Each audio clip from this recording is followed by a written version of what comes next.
मालिक गैराज की धुलाई करती है। ठीक है, ये ले 20 रुपए।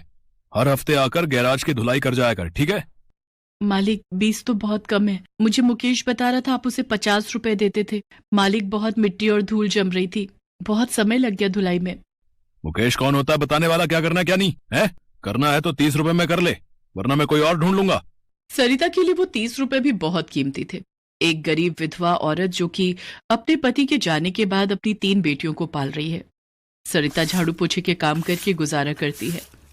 सर्दियों की कड़कड़ाती ठंड में ठिठुरती हुई वो पूरा दिन काम करके शाम को घर लौटती है। वो जिस झुग्गी में अपनी बेटियों के साथ रहती थी वो किराए की थी और किराया था 300 रुपए। कुछ दिन पहले ही सरिता जिस घर में काम करती थी वो काम उसका छूट गया। इस कारण सरिता बहुत परेशान थी। मालकिन, कपड़े धुल गए हैं, मैं चलती हूँ। अरे रुक, ऊपर की छत की धुलाई तो तूने की ही नहीं, रोजाना बहाना बना देती है। कल धो दी थी मालकिन, साफ है छत। नहीं, मुझे कुछ नहीं सुनना, चुपचाप जाकर छत की धुलाई कर।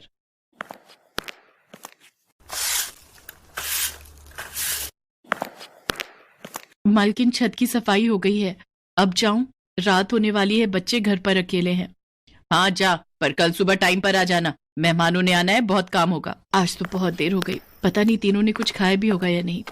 ब्रेड और एक दूध की थैली लेती जाती हूँ, बच्चे कुछ तो खा ही लेंगे। सरिता घर पहुंचती है। उसकी बड़ी बेटी निशा दरवाजे पर खड़ी थी। क्या हुआ निशा, दरवाजे पर क्यों खड़ी है? कितनी ठंड हो रही है? माँ, पूजा की तबीयत ठीक नहीं है, उसे बहुत तेज बुखार है। अरे पूजा, क्या हुआ बिटिया? माँ बहुत ठंड लग रही है। हे भगवान, तेरा तो बदन तप रहा है। रुक, मैं तेरे लिए दवाई बनवा कर लाती हूँ। सरिता पड़ोस में बनी दवाई की दुकान पर जाती है और सारी परेशानी बताती है। दुकानदार सरिता को दवाई की खुराक बनाकर दे देता है। ये ले पूजा, एक ब्रेड का पीस खाकर दवाई ले ले, तेरे को अभी आराम आ जाएगा। मालकिन, मेरी बेटी की तबीयत बहुत खराब थी, मैं इसीलिए नहीं आ पाई। मैं तो कभी भी छुट्टी नहीं करती, ऐसे काम से मत निकालो। मुझे कुछ नहीं पता, मैंने दूसरी काम वाली रख ली है। अभी मेरा दिमाग खराब मत कर, जा यहां से।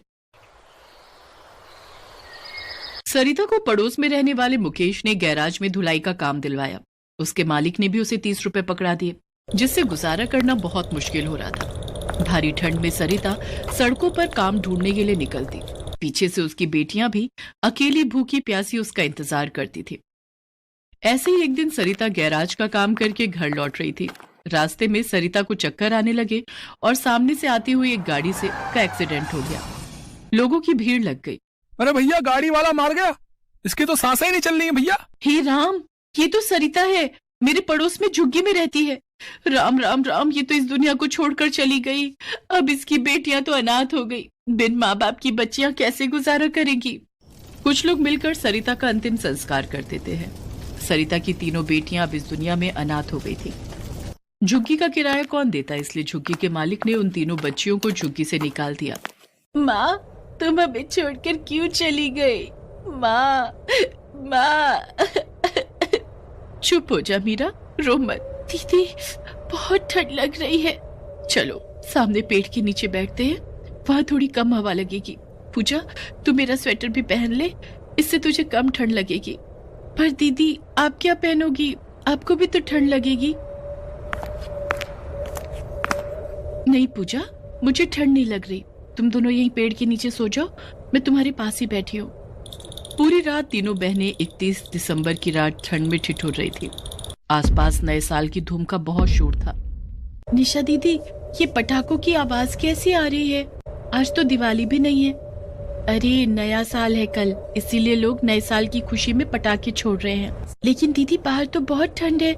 इतनी ठंड में लोग नए साल पे पटाखे जला रहे हैं, इन्हें ठंड नहीं लग रही दीदी? नहीं, क्योंकि उन सब ने बहुत गर्म स्वेटर और कोट पहने हैं, इसी कारण उन्हें ठंड नहीं लग रही। निशा दीदी, जैसे मैंने 2 स्वेटर पहने हैं। हाँ मेरी प्यारी बहना, पर दीदी आप तो ठंड से कांप रहे हो।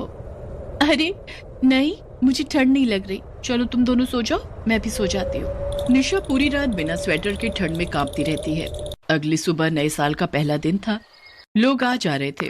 आते जाते लोगों की नजरें उन तीनों बहनों पर पड़ रही थी। निशा दीदी, कुछ बोल क्यों नहीं रही है? निशा दीदी, निशा दीदी। दीदी, दीदी, पूजा, निशा दीदी तो कुछ बोल भी नहीं रही है। निशा ठंड से बेहोश हो गई थी। पूजा और मीरा बहुत जोर से रोने लगती है। आते जाते कुछ लोग 2 घड़ी उनके पास रुकते, फिर आगे बढ़ जाते। कोई भी उन बच्चों की सहायता के लिए आगे नहीं आया। तभी कुछ कॉलेज के स्टूडेंट्स वहां से गुजर रहे थे। क्या हुआ बेटा, तुम दोनों रो क्यों रही हो? निशा दीदी कुछ नहीं बोल रही है दीदी, पता नहीं हमारी दीदी को क्या हो गया है। रोहित, मेरा बैग पकड़ो, लगता है ठंड से बच्ची बेहोश हो गई है। हमें इस बच्ची को हॉस्पिटल लेकर जाना होगा। रोहित, जल्दी से कैब बुक करो। सिया, मेरे बैग में एक शॉल होगा, निकाल दे। ये लो तान्या।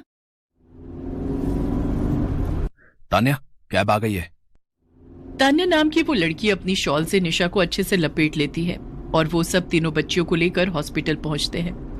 डॉक्टर समय पर निशा का इलाज करते हैं और कुछ देर बाद निशा को होश आ जाता है। निशा अपने बारे में बताती है। तीनों बहनों की दुख भरी कहानी सुनकर तान्या और उसके फ्रेंड्स बहुत दुखी होते हैं। तुम लोग चिंता मत करो बच्चों, अब तुम्हें ठंड में यूं सड़कों पर भटकना नहीं पड़ेगा। तान्या के पापा की शहर के एक अनाथ आश्रम में जान पहचान थी।